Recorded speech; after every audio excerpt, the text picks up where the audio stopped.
Well, it wasn't a classic, but Max Verstappen has taken his second victory of the season to close the season in the best possible way with an utterly dominant performance to take a convincing win and heading into the summer break with a lot of confidence for the Red Bull team. The Abu Dhabi Grand Prix took place today, and before we go into the race review, as always, make sure you check out the RaceWeek website at raceweekblog.com, follow us on Twitter at raceweek_show, and subscribe to this YouTube channel for more RaceWeek content. Without further ado, let's go in to the race review.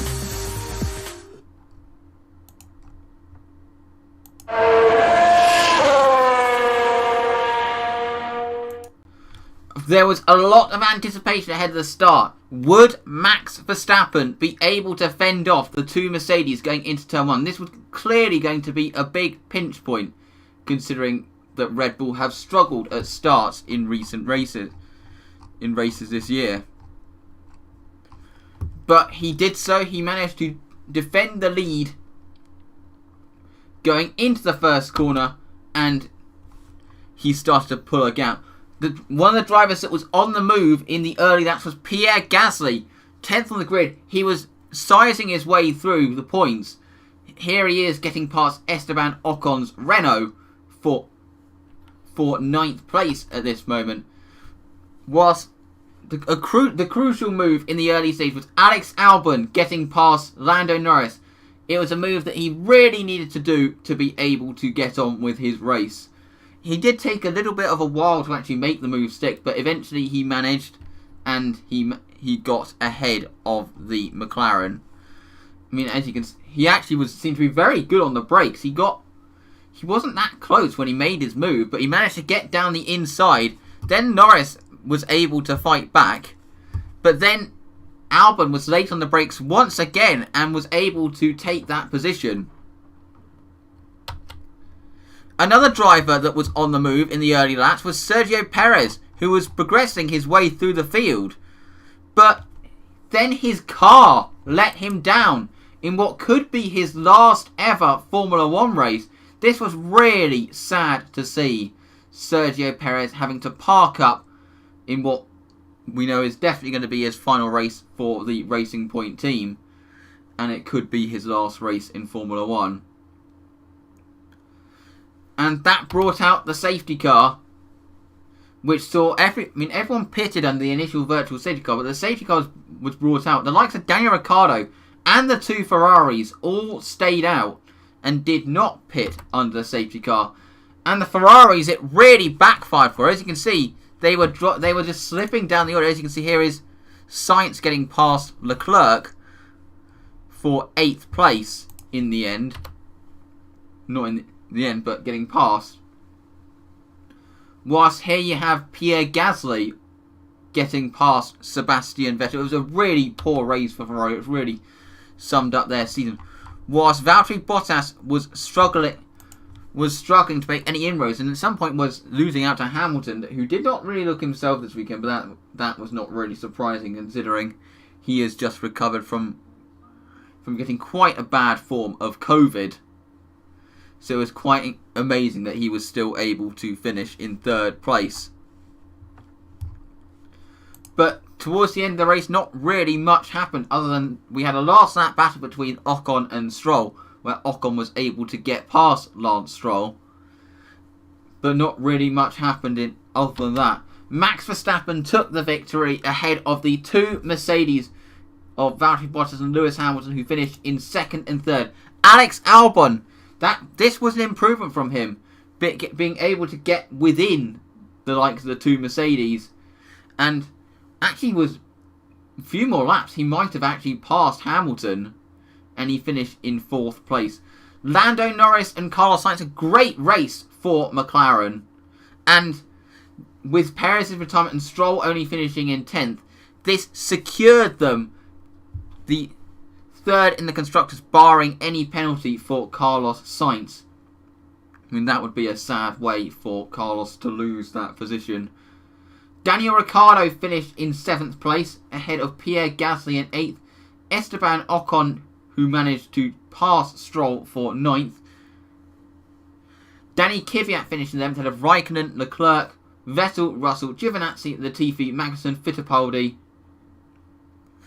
with Sergio Perez as the race's only retirement. It was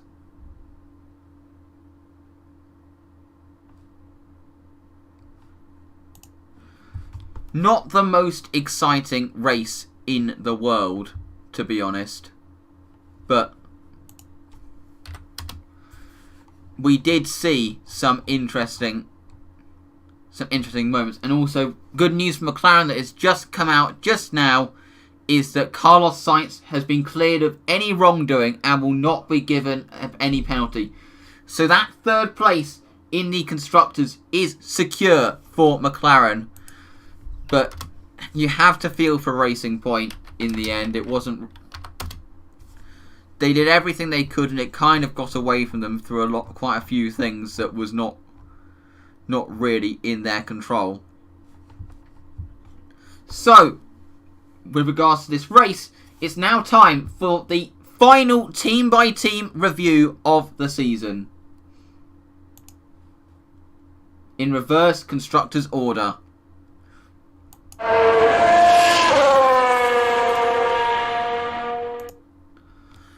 A kind of not really the best of days for them, and unfortunately they do finish the season without a single point, which means it's their worst season on record. But they did show improvements this year compared to last year. They are closing back onto the chasing pack, but they'll be very disappointed to finish the season with 0 points.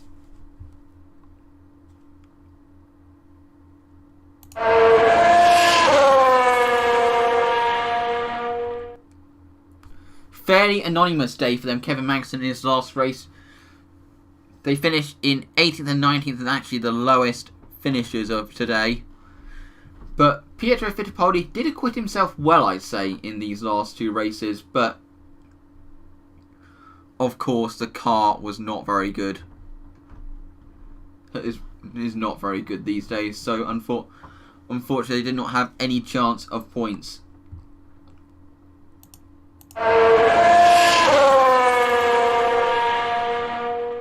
It was a good drive from Kimi Raikkonen, I'd say, to fend off Charles Leclerc at the end on the fresher tyres. He drove very well to finish in 12th. Antonio Giovinazzi finished in 16th, which means Alfa Romeo finished in 8th in the standings.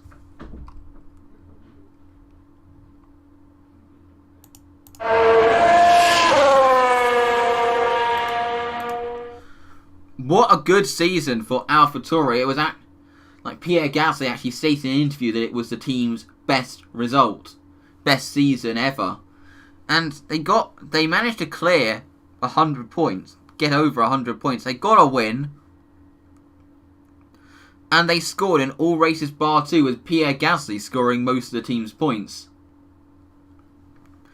It was a good drive for Pierre Gasly. It would have been a disappointing day for Danny Kvyat, considering he qualified very well and then he dropped down the order and did not finish in the points. But Pierre Gasly finishing in 8th place. Great drive for him.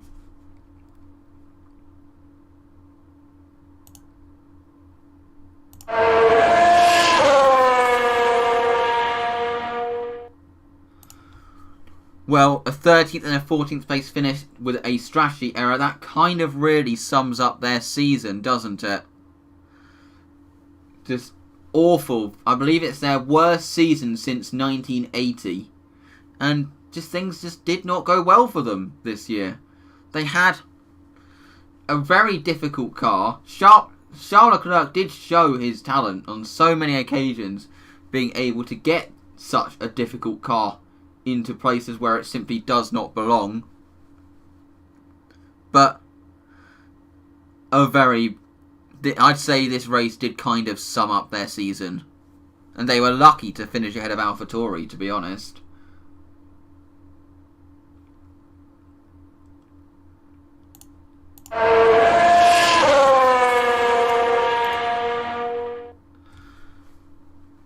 a double points finish. Daniel Ricciardo did a very good drive, going so long on that initial stint, not putting under the safety car, and then managing to stretch out his stint, and he was able to get up to 7th place with the fastest lap as well. So a good drive for Daniel Ricciardo, but I think Renault will be quite disappointed not to finish in 3rd in the constructor, considering it did look quite good for that at some stages, but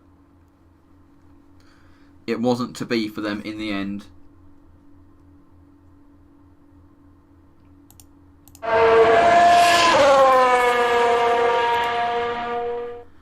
Well, the team that probably will be leaving this this race most disappointed is Racing Point, with only 1 point and losing that 3rd place in the constructors. I'm pretty sure, especially with a lot of losing it due to that mechanical failure that Sergio Perez had, I'm sure there will be a lot of long faces at that team today, and they will be quite bummed to have missed out on that 3rd place. But they've got the Aston Martin part. They are becoming Aston Martin next year, and the only way is up for this team, I'd say.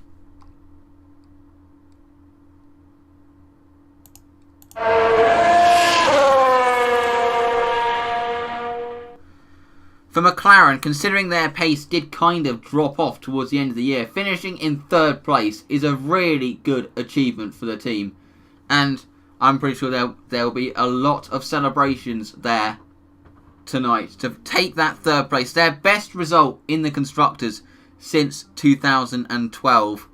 And I think that a good day for them all round, a 5th and a 6th place that has secured that position.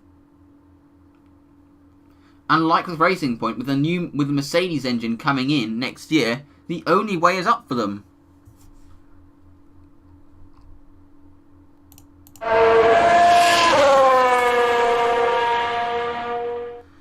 Of course, celebrations at Red Bull, taking their 2nd win of the season. A good day in dominant fashion.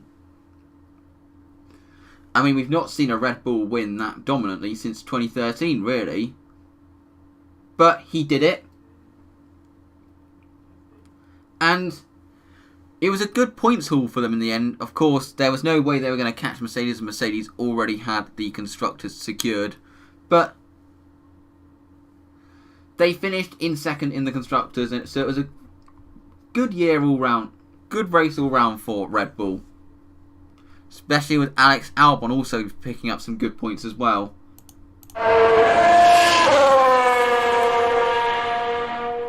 Not the best of day for Mercedes. Their Abu Dhabi streak has gone, and that they have kind of dropped. And they did not really have the fact that Verstappen was able to firmly beat them in this way will concern them a bit. But they had the quickest car this year by a long way, and they will be going into 2021 with a lot of momentum, with what will likely still be the fastest car, and they'll probably go into that season as 2021 as favourites once again. So, not the best of day, but in terms of how they actually did in the race, but they've had a very, very good season, have Mercedes. And now talking about the drivers' standings, Lewis Hamilton won the title with his biggest gap that he's ever had, despite missing a race. 124 points he won the championship by in the end. Max Verstappen did come close to catching Valtteri Bottas' 2nd place, finishing 9 points behind. Despite his retirement, Sergio Perez was able to maintain 4th place by 6 points back to Daniel Ricciardo in 5th, who had a good season. Carlos Sainz and Alex Albon finished level on points for 6th in the end, but due to Carlos Sainz's 2nd place in Monza, he finishes ahead of the Red Bull. Charles Leclerc, be disappointed to finish with 8th in the end, considering some of his performances, but I think he had he can be really proud of how he did this year. with dragging that car to places where it simply does not belong. Lando Norris was 9th in the standings, 1 point behind Charles Leclerc, with Pierre Gasly and Lance Stroll finishing level on points in 10th and 11th. Esteban Ocon finished in 12th on 62 points. Then there's quite a big gap back to Sebastian Vettel, who finished in 13th on 33 points. 1 point ahead of Danny Kvyat, who finished on 32 points. Then you had Nico Hulkenberg, who finished in 15th with his 3 races that he did, scoring 10 points. Then you had Kimi Raikkonen and Antonio Giovinazzi, the 2 Alfa Romeos, finishing level on points on 4 points. Then you had George Russell taking his 3 points that he got in the Sakir Grand Prix. Then you had Romain Grosjean finishing with 2 points, finishing in 19th, ahead of his teammate Kevin Magnussen, who scored a single point in Hungary. Nicholas Latifi as the only full-time driver who failed to score a point. Whilst Jack Aitken and Pietro Fittipaldi did not manage to score a point in their stand-in races. So that is it for all the live shows this year. Now, it may be the off-season, but I have a lot of content planned during this off-season for Race Week. There'll be review posts of each of the 3 formula for F1, F2 and F3. There will be a review post on the Race Week website where I will review the seasons. Then there will also be some other posts about other topics, and also there will be content on this YouTube channel as well. Not sure, still finalising what, but I think I've got some good stuff planned for the off season. And that being said, that is it. Be sure to visit the RaceWeek site at raceweekblog.com. Follow us on Twitter. I'm hoping I'm going to get this Twitter account back up and running at RaceWeek_show. I mean, the fact that this account got locked so many times is utterly ridiculous, and I'm hoping that Twitter sorts it out, because it is absolutely not on. But also make sure to subscribe to this YouTube channel for more Race Week content. Thank you very much for watching, and we'll see you soon. Goodbye.